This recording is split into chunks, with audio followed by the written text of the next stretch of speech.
Good evening प्यारे बच्चों, how are you. आप सभी लोग कैसे हो। हम समझ रहे हैं कि आप सभी लोग बहुत अच्छे होंगे, पढ़ाई लिखाई अच्छे से चल रही होगी। तो आज की वीडियो में हम जो डिस्कस करने वाले हैं how to balance a chemical reactions. किसी केमिकल रिएक्शंस को हम बैलेंस कैसे करेंगे, यानी कि किसी भी रासायनिक अभिक्रिया को संतुलित कैसे करेंगे। हिंदी में बोलते हैं किसी भी रासायनिक अभिक्रिया को संतुलित करना। तो हम कैसे किसी भी रासायनिक अभिक्रिया को संतुलित करेंगे। यहाँ पर जो हमारे पास रिएक्शंस है Fe plus H2O plus Fe3O4 plus H2, ये हमारे पास एक केमिकल रिएक्शंस है, रासायनिक अभिक्रिया है। तो ध्यान से आप समझेंगे केमिकल रिएक्शंस को बैलेंस करना क्या होता है, मतलब what is the balancing of chemical reaction, क्या होता है balancing of a chemical reaction. ठीक है, ध्यान से समझिए, balancing of A chemical reactions ध्यान से समझेंगे क्या चीज होती है, यानी किसी रासायनिक अभिक्रिया को संतुलित करना क्या होता है।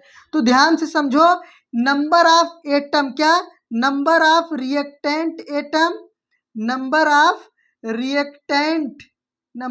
Reactant atom is equal to number of product atom. क्या नंबर ऑफ प्रोडक्ट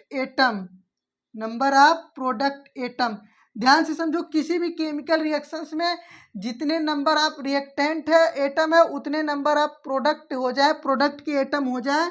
इसी चीज को जो हम लोग क्या करते हैं, इक्वल करते हैं, वही कहलाता है balancing of A chemical reactions. यानी कि यहाँ पर जैसे देखो, यहाँ पर आयरन 1 है, यहाँ पर आयरन कितने हैं, 3 है, तो ये बैलेंस नहीं है।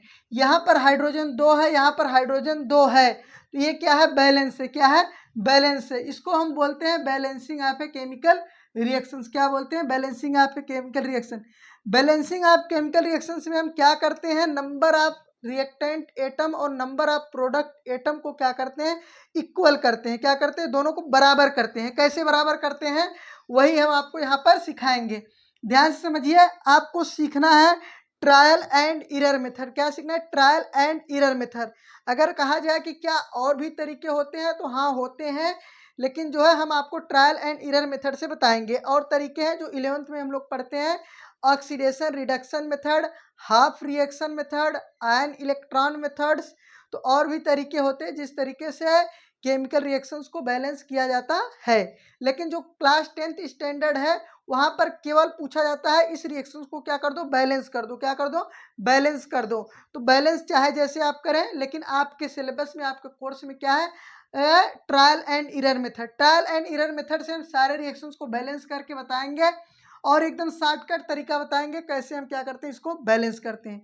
ध्यान से समझो, सबसे पहले हम क्या करेंगे, जो भी हमको केमिकल रिएक्शंस दिया गया है उसको हम इस प्रकार से क्या करेंगे, नोट कर देंगे। क्या करेंगे, नोट करेंगे कि दोनों जो भी हमारे पास रिएक्टेंट और प्रोडक्ट है वो थोड़े से दूर दूर रह जाएं। जैसे यहाँ पर हम क्या लिखेंगे, आयरन, और उसके बाद H2O वाटर, और यहाँ पर लिखेंगे Fe3, क्या Fe3O4 और प्लस ये क्या है, H2। थोड़ा सा हम यहाँ क्या कर देंगे, गैप दे देंगे। क्या कर देंगे, गैप दे देंगे। अब हम क्या करेंगे, जो पहला स्टेप है, क्या है, पहला स्टेप है, जितने भी केमिकल फार्मूले यहाँ पर आते हैं सबको हम क्या कर देंगे, बॉक्स में बंद कर देंगे। क्या करेंगे, बॉक्स में बंद कर देंगे। तो अगर हम क्या करते हैं, इनको बॉक्स में बंद कर देते हैं, तो इस बॉक्स के अंदर हम क्या करेंगे, कोई भी चेंजिंग नहीं करेंगे। क्या करेंगे, इस बॉक्स के अंदर कोई भी चेंजिंग नहीं करेंगे। देखिए ये हमारा क्या है, फर्स्ट टेक्निक है, यानी फर्स्ट पहली विधि है कि हम क्या करेंगे, जितने भी फार्मूले उसको क्या करेंगे, बॉक्स में बंद कर देंगे। दूसरा काम क्या है, हम चाहे रिएक्टेंट में चाहे प्रोडक्ट में जो भी बॉक्स है उसमें हम उस बॉक्स को पकड़ेंगे जिसमें सबसे ज्यादा नंबर ऑफ एटम हो। क्या हो, जिसमें सबसे ज्यादा नंबर ऑफ एटम हो। तो हमारे पास जो बॉक्स है Fe3O4 वाला, इसके पास 3 4 7 एटम है। इसके पास टोटल कितने हैं, 7 एटम है। और इसमें क्या है, 3 है, इसमें 1 है, और इसमें क्या है, 2 है। तो देखो, सबसे पहले हम सबसे बड़े एटम वाले बॉक्स को लेंगे, वो चाहे रिएक्टेंट में हो चाहे प्रोडक्ट में हो। तो सबसे पहले हम इस बॉक्स को पकड़ लिए। अब इसमें भी हम क्या करेंगे, उस एटम को सबसे पहले बैलेंस करेंगे जो सबसे ज़्यादा नंबर में हो। क्या करेंगे? उस एटम को सबसे पहले बैलेंस करेंगे जिसमें ज़्यादा नंबर हो। तो ये ऑक्सीजन यहाँ पर 4 है, तो हम लिखेंगे प्रोडक्ट में ऑक्सीजन क्या है? 4 है। और रिएक्टेंट में ऑक्सीजन क्या है? रिएक्टेंट में ऑक्सीजन क्या है? 1 है। क्या है? रिएक्शन में ऑक्सीजन 1 है। अगर हम क्या करें, यहाँ हम 4 लिख दें। क्या लिख दें? 4 लिख दें। तो हमारा प्रोडक्ट में ऑक्सीजन 4 है, रिएक्टेंट में ऑक्सीजन 4 है, तो हमारा जो ऑक्सीजन होगा वो क्या हो जाएगा? 4 हो जाएगा। ऑक्सीजन क्या हो जाएगा? बैलेंस हो जाएगा। क्या हो जाएगा? बैलेंस हो जाएगा। उसके बाद हमारे पास आयरन बैलेंस करना है। क्या है? बैलेंस कर। यहाँ पर आयरन 3 है और यहाँ पर आयरन 1 है। यहाँ हम क्या कर देंगे? 3 कर देंगे। क्या कर देंगे? 3 कर देंगे। अब हमारे पास क्या बैलेंस हो गया है? आयरन बैलेंस हो गया। ऑक्सीजन बचा क्या है? हाइड्रोजन।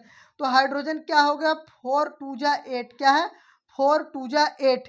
तो यहाँ पर 8 ऑक्सीजन है, यहाँ पर क्या है? 2 ऑक्सीजन है। क्या है? 2 ऑक्सीजन। इसके पहले हम 4 लगा देंगे, तो ये हो गया हमारा 4। क्या? 4। अब ये हमारा क्या हो गया? बैलेंस हो गया। क्या हो गया? बैलेंस हो गया। बैलेंस का मतलब number of reactant atom is equal to number of product atom. अगर हम यहाँ पर आयरन को देखें तो यहाँ 3 आयरन है रिएक्टेंट में, और आयरन प्रोडक्ट में भी क्या है? 3 एटम है। हाइड्रोजन 8 है, हाइड्रोजन 8 है। ऑक्सीजन 4 है, ऑक्सीजन 4 है। ये हमारा क्या है? एक बैलेंस केमिकल इक्वेशन है, यानी एक संतुलित रासायनिक समीकरण है। क्या है? संतुलित रासायनिक समीकरण है। अब दूसरे इक्वेशन को हम बैलेंस करेंगे जिसमें हमारा क्या है? FeSO4 है। क्या है? FeSO4। क्या है? FeSO4। और इसको हम क्या करते हैं? मान लो हीट करते हैं। क्या करते हैं? हीट करते हैं। और हीट करने के बाद ये क्या होता है? ब्रेक हो जाता है। किसमें ब्रेक हो जाता है? Fe2। क्या? Fe2O3। और उसके बाद क्या होता है? SO2 sulphur dioxide plus SO3 sulphur trioxide. ध्यान से समझेंगे। ये क्या है? हमारा फेरस ऑक्साइड, फेरस सल्फेट है। क्या है? फेरस सल्फेट है। क्या है? इसका नाम क्या है? Ferrous sulphate. और इसका नाम क्या है? Ferric oxide. क्या है? Ferric oxide. जब आयरन की वैलेंसी क्या? Fe की वैलेंसी +2 होती है। क्या होती है? +2 होती है। तो क्या होता है? फेरस होता है। क्या होता है? फेरस। अगर आयरन की वैलेंसी +3 होती है तो क्या होता है? फेरिक होता है। क्या होता है? फेरिक होता है। तो हमारा काम क्या है? इसको बैलेंस करना। क्या करना है? इसको बैलेंस करना। और अनबैलेंस कैसे हैं हम देख सकते हैं। यहाँ पर आयरन 2 है, यहाँ पर आयरन 1 है, यहाँ पर ऑक्सीजन 4 है, और यहाँ पर कितने हैं? 3 2 6, उसके बाद 3 2 5 5 3 8। तो इसको हम क्या करेंगे? बैलेंस करेंगे। कैसे बैलेंस करेंगे? सबसे पहले क्या करेंगे? इसको हम क्या करेंगे? बॉक्स में बंद करेंगे। क्यों बंद करेंगे? क्योंकि ये जो बॉक्स में हम बंद कर रहे हैं फार्मूले को, इस फार्मूले को क्या करना है? हमको टच नहीं करना है, डिस्टर्ब नहीं करना है। ठीक। उसके बाद हम क्या करेंगे? इनको ये इस तरीके से बॉक्स में बंद कर लेंगे। बॉक्स में बंद करने के बाद अगर हम बात करें तो यहाँ पर हम सबसे पहले क्या करेंगे? सबसे बड़े फार्मूले को चूज करेंगे। सबसे बड़े फार्मूले, चाहे वो रिएक्टेंट में हो चाहे वो प्रोडक्ट में हो। तो यहाँ पर 4 1 5 1 6, यहाँ पर 6 है, यहाँ पर 3 2 5 है, 2 1 3 है, 3 1 4 है। तो सबसे बड़ा फार्मूला हमारे पास यही मिल गया, FeSO4। ऑक्सीजन कितने हैं? यहाँ पर 4 है। क्या है? रिएक्टेंट में ऑक्सीजन क्या है? रिएक्टेंट में ऑक्सीजन क्या है? 4 है। क्या है? 4 है। प्रोडक्ट में ऑक्सीजन क्या है? 3 और 3 6 2 8 है। तो हम क्या करें? यहाँ पर अगर हम 2 लिख दें। क्या लिख दें? 2 लिख दें। तो 4 दूनी 8, 4 2 जा 8। ऑक्सीजन क्या हो जाएगा? रिएक्टेंट में 8 हो जाएगा, और प्रोडक्ट में कितना हो जाएगा? 3 3 6 2 8। ऑक्सीजन हमारा बैलेंस हो गया। क्या हो गया? ऑक्सीजन हमारा बैलेंस हो गया। अब हम बात करते हैं किसकी? बात करते हैं आयरन की। आयरन यहाँ 2 है, और आयरन देखो 2 है। आयरन भी क्या हो गया? बैलेंस हो गया। सल्फर क्या है? सल्फर हमारे पास यहाँ 2 है, और सल्फर कितने हैं? एक सल्फर यहाँ है, एक सल्फर यहाँ। सल्फर भी क्या हो गया? बैलेंस हो गया। हमने क्या किया? केवल बड़े फार्मूले को पकड़ा, और उसमें जो है जो सबसे ज़्यादा नंबर ऑफ एटम थे हमने सबसे पहले उसको बैलेंस किया। बाकी सब अपने आप ऑलरेडी बैलेंस हो जाते हैं। अब हम इस फार्मूले को देखते हैं, लेड नाइट्रेट, लेड ऑक्साइड और नाइट्रोजन डाइऑक्साइड और ऑक्सीजन में ब्रेक होता है। इस रिएक्शंस को हम क्या करेंगे, इस रिएक्शंस को हम बैलेंस करेंगे। क्या करेंगे, बैलेंस करेंगे। ध्यान से देखिए हम क्या कर रहे हैं, सबसे पहले इसको हम क्या कर रहे हैं, बॉक्स में बंद कर ले रहे हैं। इसलिए बॉक्स में बंद कर ले रहे हैं कि बॉक्स के अंदर हम कोई भी डिस्टरबेंस नहीं करेंगे। क्या, बॉक्स के अंदर हम कोई भी डिस्टरबेंस नहीं करेंगे। ये हमारे पास बॉक्स में बंद हो गया है। अब इसमें हम क्या करेंगे, हम ऐसे फार्मूले को चूज करेंगे जो सबसे बड़ा है। तो अब देख के लग रहा है कि लेड PbNO3 का होल ट्वाइस ये सबसे बड़ा फार्मूला है। क्या है, सबसे बड़ा फार्मूला है। अब इसमें भी देखेंगे कौन एटम सबसे ज़्यादा है। तो 2 3 जा 6 ऑक्सीजन सबसे ज़्यादा है। यहाँ कितने ऑक्सीजन है, 6 ऑक्सीजन है। यहाँ कितने हैं, 2 और 2 4 1 5 ऑक्सीजन है। क्या है, 2 ऑक्सीजन, 2 4 1 5 ऑक्सीजन। अगर यहाँ हम 2 कर दें, क्या कर दें, 2 कर दें, तो 2 2 4 2 6 ऑक्सीजन, 3 2 जा 6, यहाँ भी कितने हो गए, 6 ऑक्सीजन। हमारे पास ऑक्सीजन क्या हो गए, बैलेंस हो गए। क्या हो गए, बैलेंस हो गए। अब हम क्या करेंगे, देखो यहाँ लेड क्या हो गया, 2 हो गया। क्या हो गया, Pb 2 हो गया। तो हम क्या करते हैं, यहाँ 2 लगा देते हैं। क्या कर देते हैं, 2 लगा देते हैं। अगर हम यहाँ 2 लगा दिए तो हमारा लेड बैलेंस हो गया। क्या हो गया, लेड बैलेंस हो गया। लेकिन हमारे पास अनबैलेंस नाइट्रोजन और ऑक्सीजन हो गया। तो एक बार हम नाइट्रोजन को बैलेंस कर लेते हैं, फिर ऑक्सीजन को देखेंगे। ठीक, क्योंकि हमने पहले ऑक्सीजन को बैलेंस कर लिया है। तो इस फार्मूले के बाहर इस तरीके से 2 लगा हुआ है। तो इसका मतलब क्या है, नाइट्रोजन 2 है, 2 2 जा 4। अगर हम नाइट्रोजन के सामने हमने 4 लगा दिया, क्या लगा दिया, 4 लगा दिया, तो हमने नाइट्रोजन को बैलेंस कर लिया। क्या किया, नाइट्रोजन को हमने बैलेंस कर लिया।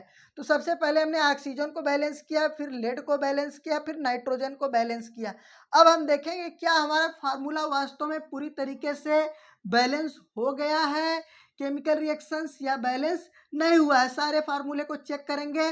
देखो लेड यहाँ पर 2 है, यहाँ पर लेड 2 है, Pb बैलेंस हो गया। नाइट्रोजन देखते हैं, 2 2 जा 4 और नाइट्रोजन क्या हो गया, 4 हो गया। नाइट्रोजन बैलेंस हो गया। ऑक्सीजन की बात करते हैं तो 3 2 जा 6, क्या, 3 2 जा 6 और 6 2 जा 12। यहाँ पर कितने हैं, 12 ऑक्सीजन है। क्या है, 12 ऑक्सीजन है, यानी 12 ऑक्सीजन। यहाँ देखते हैं 4 दूनी 8 और 8 2 10 और 10 2 12, 12 ऑक्सीजन हो गए। क्या हो गए, 12 ऑक्सीजन, यानी 12 ऑक्सीजन हो गए।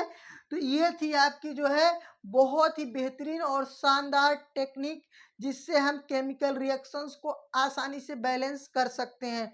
आपके एनसीईआरटी बुक साइड बुक में जो भी क्वेश्चन है उसको क्या करिए, आप बैलेंस करिए। और अगर आपको कोई भी समस्या हो रही है तो आप अपने क्वेश्चंस को हमारे जो है टेलीग्राम चैनल पर शेयर कर सकते हैं। टेलीग्राम चैनल का लिंक हम डिस्क्रिप्शन में दे दे रहे हैं, वहां से आप क्या कर सकते हैं, अपने क्वेश्चंस को हमें सेंड कर सकते हैं। तो आज की वीडियो में इतना ही। वीडियो अच्छी लगी तो वीडियो को लाइक करो, शेयर करो। चैनल पर पहली बार आए तो डियर स्टूडेंट चैनल को सब्सक्राइब करो, ताकि हर एक वीडियो आपको मिलती रहे, जिससे आप क्या करें, केमिस्ट्री सीख सकें।